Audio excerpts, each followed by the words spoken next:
Boa noite. Como explicar um primeiro tempo do Bahia, onde a equipe começa botando duas bolas na trave, pressionando, mas infelizmente acaba sofrendo o gol e vai pro intervalo, pro vestiário, perdendo o jogo. O que é que você pode falar e o que foi feito para corrigir? Não, se você for avaliar friamente, o primeiro tempo nosso é melhor do que o segundo. A única diferença é que, infelizmente, as bolas não entraram. E a gente tem que entender que o futebol é assim. A gente, por mais que a gente faça tudo certo, ainda tem um goleiro do outro lado, a gente pode errar um lancezinho ou outro, a bola pode pegar mal, mas a equipe teve muito volume. E eu queria agradecer demais aquele torcedor que vaiaram, né, que eles pudessem entender o quanto isso é ruim para quem trabalha aqui do outro lado. Ninguém quer perder jogo, gente. Todo mundo quer vencer, todo mundo quer... Mas a gente não pode ter alguns, né? Claro que a nossa torcida foi fundamental, a grande maioria, mas alguns que pegam simplesmente o resultado, se está ganhando eu aplaudo, se está perdendo eu vou vaiar. Poxa, a gente precisa, principalmente quando a gente tem mais 45 minutos pela frente, e eu falei isso com os atletas no vestiário, a gente precisa de... Eles precisavam só de apoio. Gente, vamos lá, vocês estão jogando bem, vamos continuar, não desorganiza, não deixa o aspecto emocional poder influenciar nas tomadas de decisão. Vamos com tranquilidade que daqui a pouco a gente vai conseguir fazer o primeiro. Vamos pensar no primeiro gol. Nós estamos perdendo, vamos fazer o primeiro gol. Depois do primeiro nós vamos pensar no segundo. Depois fizemos o segundo, vamos buscar o terceiro. Fez o terceiro, vamos buscar. E é assim que a gente trabalha. Então, assim, fica um agradecimento enorme para aqueles que ainda reconheceram no primeiro tempo uma grande atuação da equipe. E conseguiram ainda, mesmo atrás do placar, nos incentivar, dar o apoio, porque isso foi fundamental, muito importante.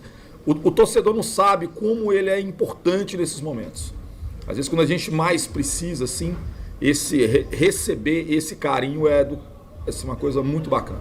Não posso falar a palavra que eu queria falar. Tá? Ô Anderson, agora, com relação ainda ao comportamento da equipe em campo, você disse que a equipe saiu bem no primeiro tempo, mas a bola não entrou, foi do outro lado. E a gente sabe que há uma ansiedade muito grande quando tenta e a bola não entra. Você já falou em parte o que trabalhou. O que mais você passou para esse grupo para que polisse com o emocional e não deixasse que a ansiedade novamente tomasse conta do grupo? Principalmente esse controle. Se eu chegasse no vestiário chateados, né, talvez cobrando deles, por que nós não fizemos? Todo mundo tentou acertar. Você vê assim que nós tivemos até a gente esteve muito perto de fazer o gol. Então a primeira coisa é passar tranquilidade para eles. O que tira a ansiedade? É quando você fala com eles em termos de tranquilidade, de dar mais tranquilidade, passar para eles que as coisas acontecem, que vão acontecer, que a gente não pode ter dúvida que a coisa, né, vai fluir. Nós vamos sair a gente vai fazer o gol de empate, é ter paciência. Nós temos mais 45, 50 minutos para poder jogar, e a gente estava jogando bem, muito bem. Então, gente, tranquilidade que daqui a pouco a gente vai conseguir o primeiro gol. E aí aconteceu, e a equipe está com uma maturidade, uma casca, principalmente jogando dentro de casa. A gente está com um padrão de jogo, né, muito forte, a gente cria muitas situações, a gente faz o adversário sofrer muito assim, em termos defensivos deles, né, e a nossa ofensividade está fazendo com que a gente possa criar grandes oportunidades. Anderson, boa noite, parabéns pelo resultado. O que você pode falar da atuação do Lucas Mugni, já que na quarta-feira você botou ele no banco de reservas, hoje ele voltou a ser titular, pegou a responsabilidade para si de cobrar o pênalti, de marcar esse empate do Bahia, né, que deu gás, vamos dizer assim, à equipe, e ele também deu uma assistência, né? O que você pode falar da atuação do jogador e dele em si? É um jogador que a gente confia muito, a gente sabia. O que acontece? A gente está numa sequência de jogos, a gente tem que fazer algumas escolhas. Essa semana nós perdemos 3 jogadores titulares da equipe. Nós ficamos 12 dias treinando, preparando uma equipe, e no primeiro jogo, e o Danilo agora, antes de começar o segundo jogo, depois desse período, também acabou sofrendo uma lesão. Nós perdemos 3 jogadores titulares. Então a gente tentou, dentro das possibilidades, fazer sem tempo para poder treinar, fazer uma composição para fora de casa, para ver se a gente conseguia ter um pouquinho mais de sustentação. E acho que a gente melhorou nesse aspecto. A gente criou boas oportunidades. A gente poderia ter saído na frente do jogo contra a Ponte, ou ter empatado no começo do segundo tempo, mas não aconteceu. O que a gente tem que entender é que, provavelmente, nesses próximos jogos, a gente vai fazer mais alterações. A gente precisa deixar esse grupo todo bem preparado para aquilo que a gente vai enfrentar ainda. Dificilmente a gente vai ter um atleta que vai conseguir jogar todos os jogos. Então, dentro da possibilidade, nós vamos, do encaixe da equipe, preparar da melhor forma possível para esses confrontos fora de casa agora. Ederson, há uma pergunta atrás, você falou que a equipe atingiu uma maturidade grande, jogando principalmente dentro de casa. E há de se comemorar, de se parabenizar o resultado de hoje, o volume que foi assombroso, como vem sendo dentro de casa. Mas o que é que falta para o Bahia adquirir essa maturidade jogando fora de casa? Você conseguiu conquistar alguns bons resultados, resultados expressivos, mas nos últimos o time não tem sido regular. Não tem tido o volume que tem dentro de casa. Claro. E vem agora 2 jogos importantíssimos até para classificação. Criciúma fora de casa e Sport fora de casa. O que fazer para essa equipe também atingir essa maturidade fora de casa e manter essa regularidade, esse volume de jogo contra os adversários fora de casa? Isso é o que a gente está buscando, cara. Assim, e aí quando a gente faz algumas modificações, é para tentar buscar esse equilíbrio. Como eu te falei, acho que a gente teve um comportamento melhor contra a Ponte do que a gente teve contra o Londrina, por exemplo. Apesar de ter sofrido um pouco mais contra a Ponte. Mas acho que o time conseguiu argumentar um pouquinho mais. Mas é a nossa busca, é onde a gente está buscando e eu estou trabalhando com eles constantemente nesse aspecto. Então pode ser uma formação tática diferente, pensar em alguma...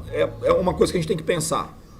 Avaliar, analisar o adversário, ver se a gente precisa de uma postura um pouco diferente, para que a gente possa manter esse nível, um nível de uma equipe que joga fora de casa, assim como tem jogado dentro de casa. Ô Anderson, boa noite. Boa noite. Aproveitando o gancho de Baraúna, quando ele fala dos 2 próximos jogos fora de casa, a gente sabe que o Bahia ainda não venceu nesse retorno fora de casa. Mas só que... A gente não como possível que a gente possa fazer um bom jogo. É aquilo que eu falei, eu acho que a gente precisa melhorar o nosso rendimento fora de casa. A gente não é só o resultado. Como foi falado, assim, a gente teve bons resultados até. Ganhamos do Brusque, ganhamos do Operário, empatamos com o Vila. Não, mas o Operário não foi comigo, né? Brusque e Guarani. Empatamos com Londrina, empatamos com Vila, mas talvez o melhor jogo que nós fizemos fora de casa não foi pela Série B, foi pela Copa do Brasil contra o Atlético Paranaense. Nós jogamos muito bem aquele jogo, muito bem.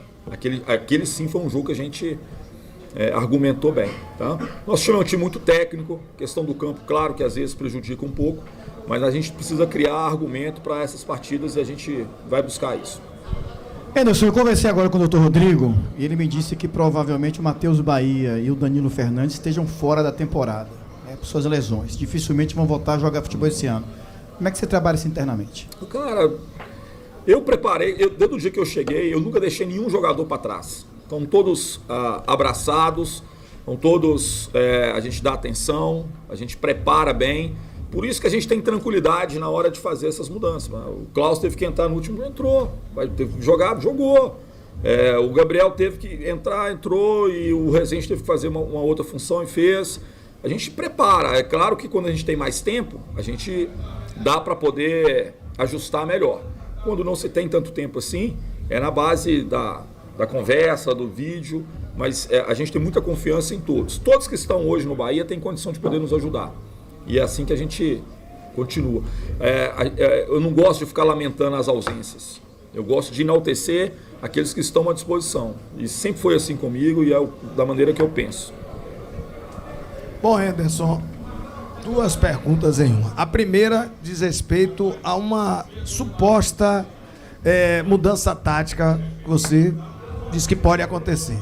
Seria o caso já, pelo menos no próximo jogo, o Bahia entrar com 3 zagueiros e o Ricardo Goulart. Jogador que a gente sabe que tem alta qualidade e que você já disse que ele precisa jogar para que volte justamente a ter minutagem, etc. O que é que pode você dizer sobre os 2 gols que ele perdeu, 2 bolas na trave? Eu não sei até que ponto assim, a gente pode falar assim. Eu acho que que ele tomou 2 decisões corretas, errou um pouquinho na batida só, pegou um pouquinho mais embaixo. A primeira é uma situação muito mais difícil, pressionado, ele ainda conseguiu acertar a trave. Ricardo é um jogador de muita qualidade, maturidade, né? Então isso são coisas normais. É um jogador que sempre está ali para finalizar. É claro, como a gente tem falado assim, a gente tem todo o cuidado com ele para que ele possa gradativamente ir ganhando mais ritmo, né? Mas a gente tem muita confiança, sabe que vai ser um jogador muito importante, como já foi até no último jogo em casa, né? Ele fez um gol que foi decisivo aí pra gente contra o Vasco. Professor, a mudança tática eu ainda vou... Eu vou ter um pouquinho de tranquilidade, ver se eu consigo pelo menos dormir essa noite, mais tranquilo. Porque a cabeça do treinador nunca para de rodar, né? Então eu queria ver se eu consigo pensar nisso a partir de amanhã. Lá por volta das 8 horas da noite, assim, eu gostaria de começar a pensar um pouquinho nisso, né? Não sei se eu vou conseguir, né? É um desafio, vamos ver. Mas pode ter certeza que a gente tá pensando com cuidado para ver o que a gente faz da melhor forma possível. Tá bom, gente? Boa noite, boa noite.